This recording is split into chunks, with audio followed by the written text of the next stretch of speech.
रुष्ट प्रकृतिर दुष्ट लीला नेपालत विध्वंसी बाने चलाले ধ্বংসৰ খেলা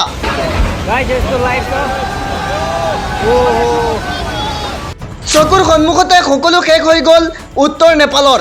এই পৰ্যন্ত 332 গৰাকীকৈ লোকৰ মৃত্যু ধ্বংসস্তূপত পৰিণত হ'ল উত্তৰ নেপাল দৃশ্যবোৰ দেখিলেই কম্পিত হ'ব আপুনি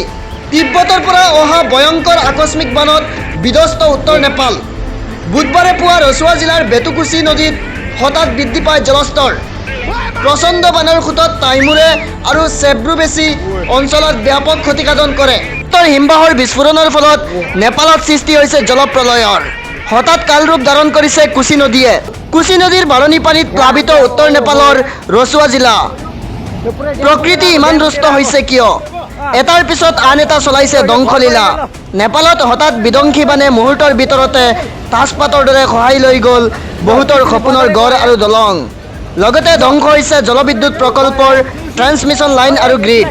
ভাৰততো প্ৰভাৱ পৰিব পাৰে এই জলপ্ৰলয়ৰ গতিকে সাৱধান আৰু সতৰ্ক হওক